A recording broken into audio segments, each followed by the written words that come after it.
Hello everyone, welcome to my YouTube channel. So let's start with another video of the bishop opening, and the game starts with e4, e5, bishop to c4. As you all know, that's why it's called bishop opening. Then knight to f6, d3, then c6. Okay, c6. Now the plan is to push the pawn on d5 for the blacks in order to grab the center. So development continues, knight to f3, then d5. Okay. Now, as in previous video, I have told not to exchange these pawns, okay, or else the black will have a strong center. So white played bishop to d3, b3. Then while black played bishop to d6, knight to c3. Okay, now you see there are two variations. Black can play either bishop to e6 or he can push the pawn. Let's start with if the black push the pawn. Then knight has to be safeguarded. So knight e2. Now you see that this pawn is very strong. Okay, for the black it is very strong. It is holding the key squares. Okay, now we need to exchange this pawn. So in order to that, now it's black turn. Black has played knight to e6 and white played c3. Now you see that okay, we are attacking the pawn. Okay, if black plays some random move, then we'll just capture, then we'll capture this pawn. We'll have one extra pawn. Thus, it is like black has to capture, or he can black can also push this pawn. Okay, but if it pushes the pawn, okay, then these squares will be all weak. Okay, these squares will all be weak. So black prefers to exchange it, d into c3, b into c3. Now you see this bishop. Okay, this is a very strong bishop and a very good bishop. Okay, we need to protect this bishop. Okay, in bishop opening, this bishop plays a very crucial role from the beginning to the end.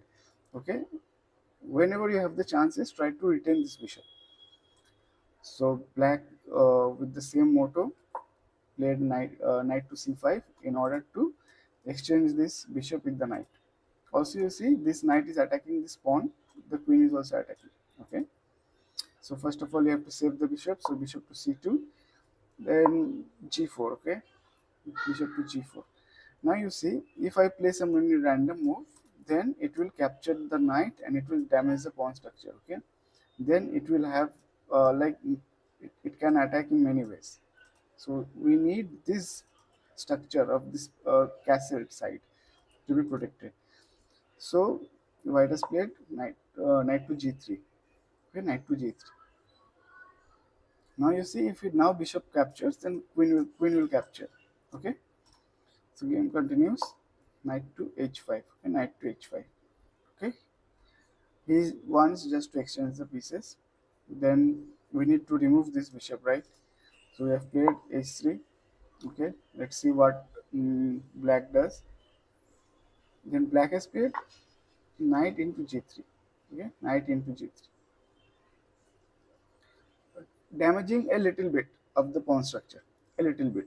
Okay, if it has captured this knight, then we will capture with the queen. Then now if knight captures this g3, then we will capture with the queen. Okay, there is no damage. In order to create some damage, that's why black has played knight into g3, f into g3, then bishop to h5. Okay, like this the game continue, like this another variation. But in actual game, after knight to c3, okay, after knight to c3, I have told you this line. Okay, if pawn pushes on d4. Now in real game, it was played bishop to e6. Okay, bishop to e6. Okay, because he wants to exchange this white bishop on d3, because it is a very strong and crucial bishop in bishop opening. Remember this, guys. If you like it, do like, share, and subscribe to my channel. So the game continues. Bishop to g5, queen a5. Okay, queen a5. Now you see queen a5. After playing this, knight can be captured and this pawn structure will be broken. But after this pawn structure is broken, you just see that the pawn will come in the center. Okay, it will give power to the center pawns. Also, the castle side is not broken. Black has the chance of castling in the queen side also. Okay, so if after capturing the knight with my bishop, always remember that bishop is slightly much more powerful than the knight. Okay, So after capturing this knight, there is no advantage for the white, right? Because castle side is not broken, because black has the chance of castling on the queen side also. So white has two choices, either to capture the knight or he can do castling. In the real game, white has castled. I'll just show you what happens if it captures the knight. Okay, if it captures the knight, the g into f6, then castled. Now you see that rook g8. Now you see that more attackers are there. Okay, more attackers are there. Okay, more attackers are there. So that's why it's a bad, because the rook is having a semi-open file. Okay, now you see if I play like this also. Now why black has a very good move. Okay, black has a very good move. Of course, black will not play the bishop to h3 now. Why? Or else it will lose this pawn. Okay, it will lose this pawn. It will lose this pawn. So first of all, black has played g4. That's a good move. Now if I pushes, now he can play some other counter play. So overall, it is slight advantage for the black. Okay, that's why the game doesn't goes like this here. Uh, so either capturing the knight or white has two chances: either capturing the knight or castle. So white has chosen to castle in the real game also. Now the game continues. Knight b d7. Okay, giving support to this knight, also giving support to this pawn, and also preparing itself to castle on the queen side if it requires. Now you see that black king is in the center. Now we have to break the center. Okay, so that our rooks come into active, queen active. Okay, all our pieces are almost active. So we have to break the center. Remember this, because it is not castled yet. Black is not castled. So come on, let's start breaking the center. A into d5, c into d5. Now rook e1. First of all, developing. Now you see this piece is already protected. Okay, already protected, so you cannot capture. Neither you can capture this. So we are continuing with my development. Now you see that, okay, now black cannot castle on this queen side. Okay, because it is semi open now, but it has chance of castling in the king side. Okay, so black has kept both the options with himself, that either he can castle on the queen side or the king side. Now he prefers to castle on the king side. Now the game continues. Queen to d2, developing the queen. Now b6 is played. Okay, b6 is played. b6 is played, like black is thinking, okay, just giving a defend my queen, so that some discovered attack might not be there. Okay, mm, it's like that. If not b6, what do you think? What should he play? Yeah, he can push his pawn. Okay, but then the knight will go here. Okay, there is no much attack. Even if you think that, okay, bishop can come and attack this, but yeah, you can simply push the pawn. Okay, and then exchange, then again exchange, then yeah, it's a simple equal game. So black thought of supporting the queen b6, then bishop into f6. White has played bishop into f6, knight into f6, then knight into e5. You see, after exchanging this, okay, this pawn is protected by this knight. That's why he need to remove this. That's why knight into e5. Now you see that, okay, you are thinking that, okay, white has got a free pawn, but it's not like that. Okay, it's not like that. It's not a free pawn. You see, this knight is already attacked by the bishop. Also, if the pawn moves, then this queen will also attack. Okay, so it's not like a free pawn. Okay, don't think that, okay, black has made a bad move or something. And d4. Now you see, white can play like this. Okay, white has many options. What do you think that what should white play? White has many options. Comment down below. Think in this position, what should white play? Take your time.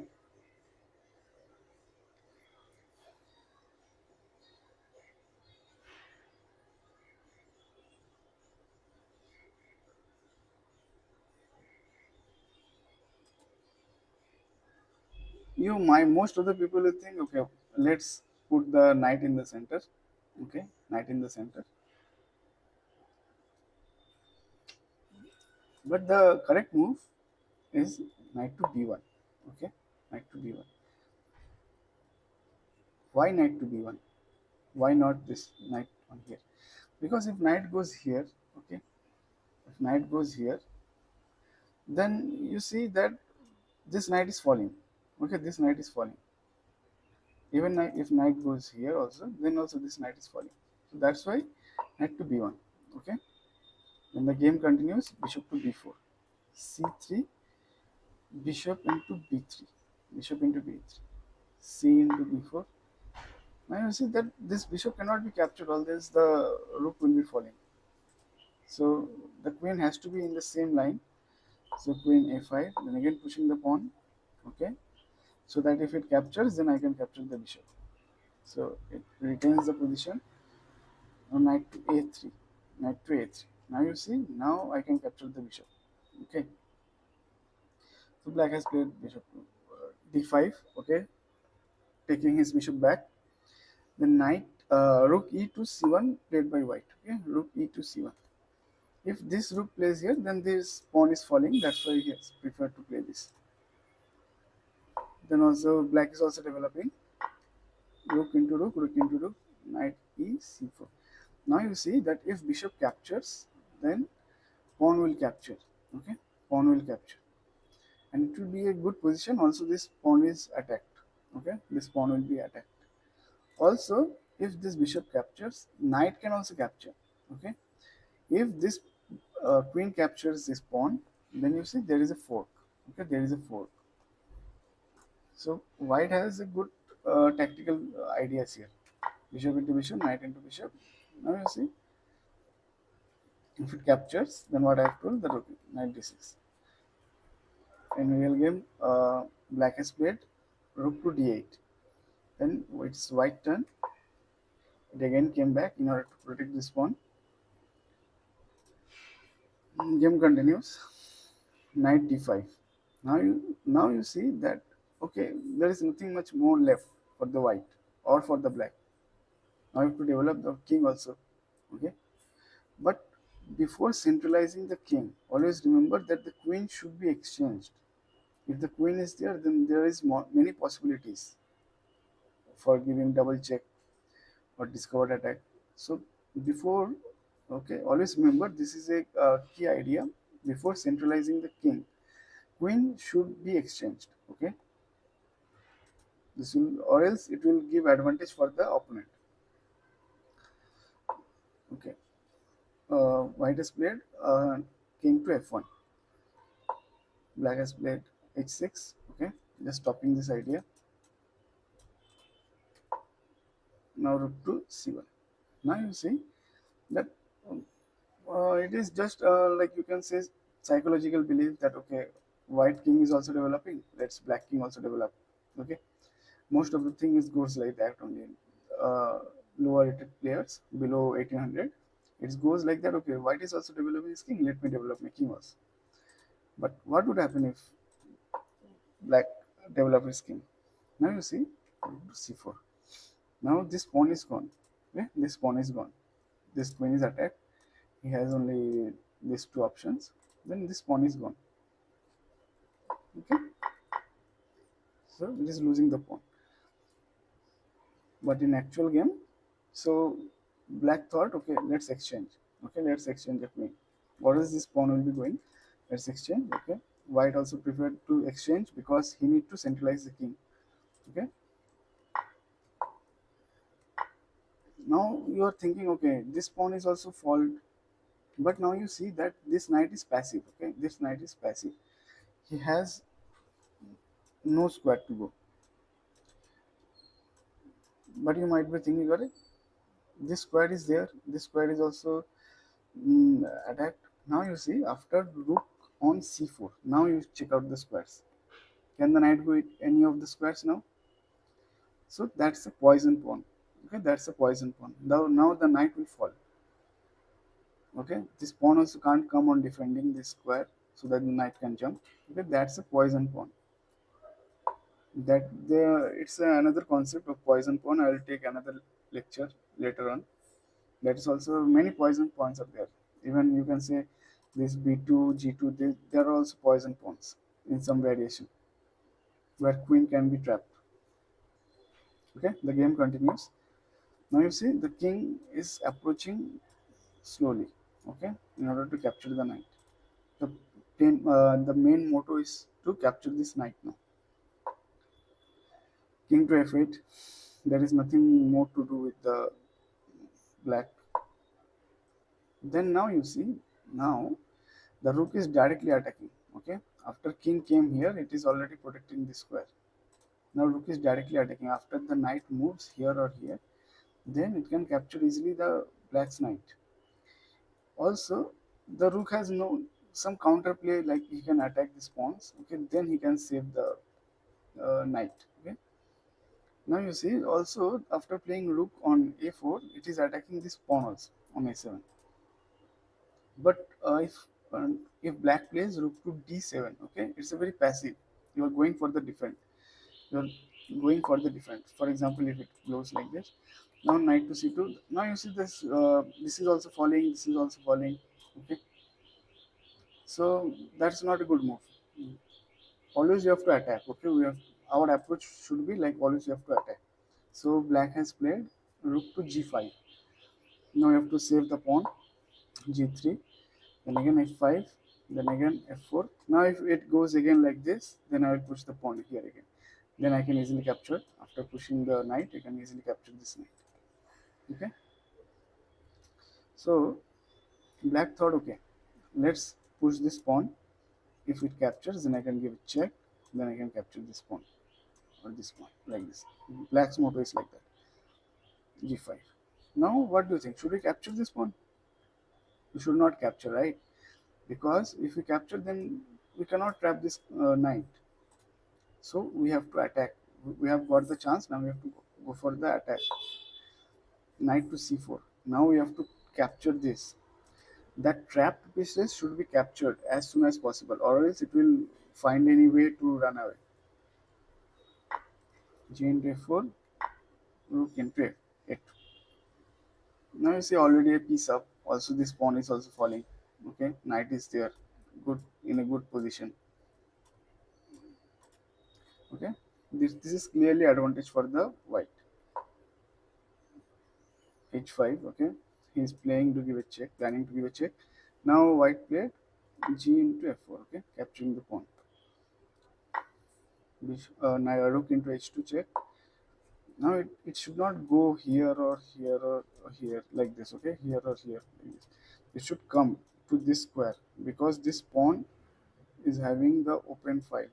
Okay, this pawn is having the open file. The plan for the black is to promote this pawn, so it should come as nearby as possible to this h1 square, to this promoting square. h5, rook into a7. Okay, now going for the attack, rook into a7. White plan is, first of all, you have to defend this pawn. Okay, you have to defend this pawn from promoting. Also, white plan should be that, okay, eliminate this pawn and push this pawn further. Okay, these are the two plans. So h4, black is no plan, only one plan, that, okay, we have to promote this one. Then f1. Okay, bring your king as soon as possible. g8. Knight, rook to d7, h3. You might be thinking, why not push this pawn now? Okay, but you see the idea behind it. Rook into d4, rook g3. Okay, now black is trying to cut the squares for the king. Okay, so it can be promoted easily. f2, g6. Okay, g6.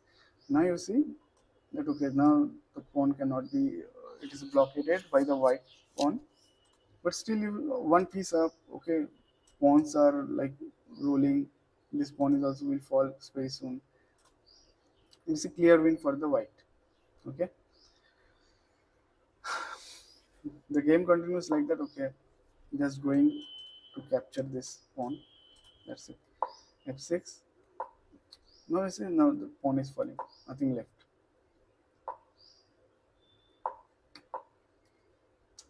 Easy win for the white. Okay guys, if you like my video, do like, share and subscribe. See you in the next video. Bye.